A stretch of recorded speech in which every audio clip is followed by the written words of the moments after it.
Good evening, everybody. My name is Jonah Martin, and welcome to Channel 18 News. It is currently 11 p.m., and a lot has happened this past day. Today's top stories involve a massive wreck on Spring Street, where a semi-truck suddenly veered off the road and crashed into 3 oncoming cars. 5 people were rushed to the hospital, 3 of which have been stabilized. However, the other 2 cases are still in critical condition. We will put out updates when they are available. The truck driver himself died with no visible cause, leading most to believe it was another of the Reaper's victims. However, police seem to have suspicions of a fake as they are continuing the investigation as a murder investigation. More details to follow. Our next big story covers the coming out of our reclusive billionaire. Mark Harrison has officially left his home in the woods after 3 years of self-isolation, fearing that exposure to other people would bring the Reaper to his door. His friends and family have been working tirelessly to coax him out, and it appears today they have either turn that thing off or put on some headphones. Now that he is out, what is he going to do? Martha McCarthy has some answers.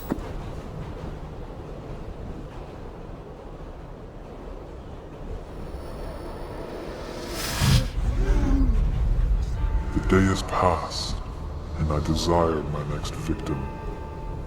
The finger of death points to you. Me? I shall take your life this night if you so choose.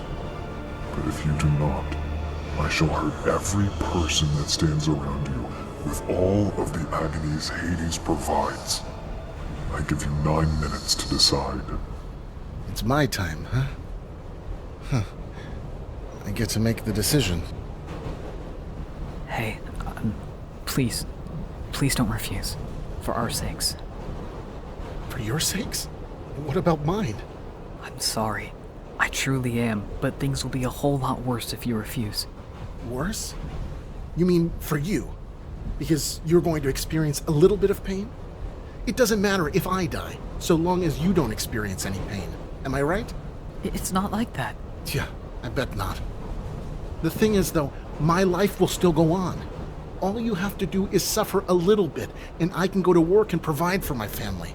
I can't do that if I'm dead. Come on, man. Think. He said every kind of pain Hades can bring. Won't it be worth it, though? To save a life? No. This kind of pain destroys lives. I've seen it happen. You've seen what? My younger sister was standing near a resilient man once. He wouldn't give his life to death, and that decision hurt everyone around him. She was never the same after that. Won't tell me what it was like either. I think it hurts her to remember. Deeply hurts. Like PTSD? Is that what you're going to condemn us to? I genuinely don't know. You don't have long to figure it out. I wanted to do so much more. You know? I'm not what I told myself I'd be at 21. Yet here I am. I'm sorry. I don't know what to say. Oh no, you definitely do. Tons of thoughts are going through your head. All of them end in my death, don't they? You aren't even considering letting me live, are you? Tell me the truth. Like I've said, I've seen the kind of damage this can bring. I wouldn't wish it upon anybody else. Yeah. Yeah. You have a family. Just like everybody else here. If you hurt them, they won't be able to take care of their own families. Believe me, I know. I doubt that. What do you mean? I doubt everyone has a family like mine. I have a mother in a nursing home, that's it. I love her. I see her whenever I can. I do anything for her, but she's taken care of there. I'm the end of the Great Jones bloodline. One of them, anyway. You have the power to do a lot of damage to many people. Is that what she would want you to do? Is that how she raised you? That doesn't matter. I was raised to be something better, but it didn't quite work, did it? It doesn't matter who I grew up with. I had the best mother in the world, and yet I came out at the end as nothing. I'm sure she wouldn't want her son to die, but... What son? Sorry. She doesn't remember me most days. Dementia took me away long ago. I heard angry voices. Don't worry, I'll talk to the person, honey. They won't hurt you. No way. Unbelievable. She brought her kid with her? At this late hour? That's not a kid with her. That's leverage.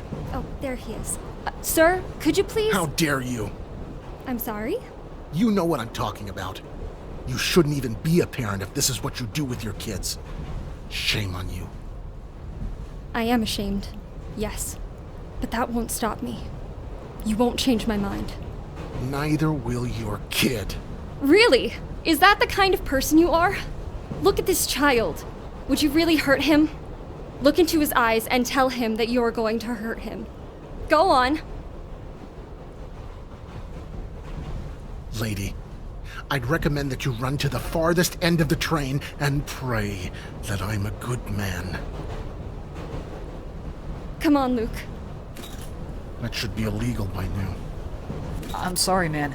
You have to decide. I don't know how much time we have left. I'll go quietly. Just give me a second. This is the last time I'll ever feel the seat. Step on this floor. See the ropes hanging from the ceiling for stability. You can have the seat when I'm gone, too, in case you're tired of standing. I'm sorry. Don't be. Just live a good life. It might be over before you expect it. Yeah. Amen to that. I grow impatient as your time winds down. All right, Death. These are going to be my final words, and you are going to listen. Gretchen Jones. You know her, don't you? She is the last person who will ever know my name. I'm doing this for her. You've watched me just like you watch everybody. You've seen every promise I've ever made to myself, and you've seen me break every one of them too. Today, however, you will watch me do something different. I promise you all, on this subway, you will come to no harm by me. I promise this in the name of Gretchen Allison Jones, the most wonderful woman who's ever lived. Remember that name. So, Death, have me. Spare them. Then die.